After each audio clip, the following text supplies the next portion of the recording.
Tobias Wayland, And I'm Emily Wayland. and we are here in beautiful Minneapolis at the Jackson Flats Artspace for the Gods and Monsters Art Show. We're representing the Singular Fortean Society, and we're here today with artist Angel Hawari. Hello. Now, Angel, you've been pretty heavily involved with this art show, helping to organize it and run it. Can you give us a little idea of some of the effort that you put into it, and maybe some things for us to look forward to? Oh, sure. So Gods and Monsters is a long-standing horror art show, and we've got at least 100 artists every show.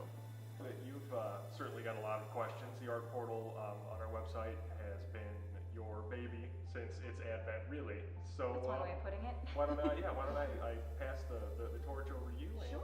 You just roll some questions. Sure. So I guess let's kind of find out like the root of your artwork and this show. So what got you interested in the paranormal? I think I don't remember a time when it wasn't. I remember when I was young, like uncles and family friends, but as soon as they realized that I was very interested in ghost stories and I was such a rapt audience that they just loved telling me stories and I loved listening to them. So, and I don't know that it's like people tell more stories in Louisiana than anywhere else, but I just remembered like everybody has a story. And a lot of them are attached to old houses or somebody that passed away and then goes doing spooky things. I remember in college there was a guy that he said that he went into his room by himself one day and a table lifted up and slammed across into a wall. And then he said like he couldn't go back into the house at all until his roommates got home, which was funny because he's like this imposing 6-foot guy that was like his own words. He like ran out of the house screaming like a little girl. Sure. So like everybody's got little stories about that, about ghosts doing things, and I don't know. So there's that.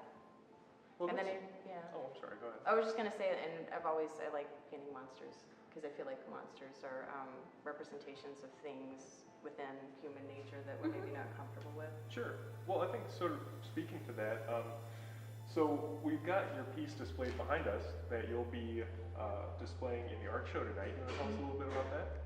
Oh, sure. So I chose Frankenstein because I've been meaning to do a Frankenstein painting for a long time, and there's just so much cool stuff about it. And to be honest, like Mary Shelley's Frankenstein is still on my reading list, but I think the painting itself is more inspired by the art and film and theater surrounding the story. And so when I started doing a little research, working on the painting, I found that there is an actual Castle Frankenstein in Germany. Interesting. And so, yeah, and they think that Mary Shelley might have traveled somewhere close to that town and heard stories about Johann Dippel, who was a scientist that lived in Castle Dracula in the 1600s. And he was really interested in the soul and did all sorts of experiments trying to transfer the souls of dead animals into the bodies of living ones. And he had something he created called the elixir of life. And it's almost certain that she would have heard stories about him. In Castle Frankenstein, her monster in her novel is called Frankenstein. So I just thought that was really interesting. So I used Castle Frankenstein as reference for the castle walls in the painting. And then I wanted some butterflies because I like the spiritual context of that, like the life and death aspect. Like butterflies are attached to the spirit in the other world in a lot of different cultures. And then I needed some pops of red, and thankfully there's a mushroom that grows in Germany that's red and it's got the little dots, so that worked out. So there's a lot of German references. There's a lot of symbols in there that And if you know the secret too, but we're looking at it and we're like, oh, those are cute little details, but there's so much more to them that you put in the painting, so that's really cool. Yeah, and Frankenstein himself is really cool because, you know, he's this creature that's created by Dr. Frankenstein, and he's immediately rejected. Like all the things that a person would need to feel comfortable and secure in this life, like he's just thrown into the world and hated and feared initially. And my favorite part in Boris Karloff's movies and in the Frankenstein stories is when he meets the little girl, and she doesn't have any idea that she should be scared of him. So she's not, and they kind of have like a very sweet relationship where for the first time, like he's treated like an individual and not a monster. And so in the painting, there's a little pink flower in Frankenstein's lapel, and my character, the little girl Delia, has given him a flower so that everybody knows that Frankenstein's not really a monster. Right. He's misunderstood. So he's just very misunderstood, like a lot of us. So I like that aspect of it. Awesome. And is Delia the name? I've never read the novel myself. Is Delia the name of the girl? Delia is just It's kind of a reference to a Greek city, I believe. I would have to check my notes, but Oh, sure.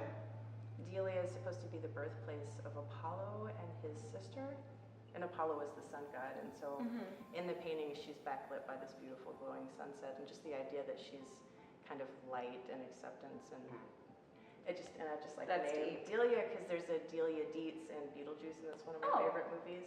So Yeah. I'm just like, that was my original thinking, but then I was like, well, if I'm gonna name a character in a painting, that I should probably look it up, and I'm like, oh, Apollo the sun god, that actually kind of fits well too. So That's serendipitous. yeah, just serendipity intervened. I say that a lot lately because it seems like that's how it works out. Like with Sure. art and creative things, like you put a lot of effort into your work, but you don't necessarily know like what the outcome's going to be or if it's going to be successful. And luckily, things always seem to kind of fit into place. Like I never really know. I mean, the longer you do a thing, the better you get at it. But like you just never know how a show's going to be, if it's going to be successful, Right. if you're going to be able to finish a painting, or so serendipity intervenes all the time, and it's usually really good. That's awesome. Yeah. So is there anything else you want to talk about with like Arts and Monsters? Any other shows coming up? Yeah, so the Otherworldly Arts Collective is 4 members, myself included, and we put together the Unicorn Art Show in April, and then Gods and Monsters early every October. And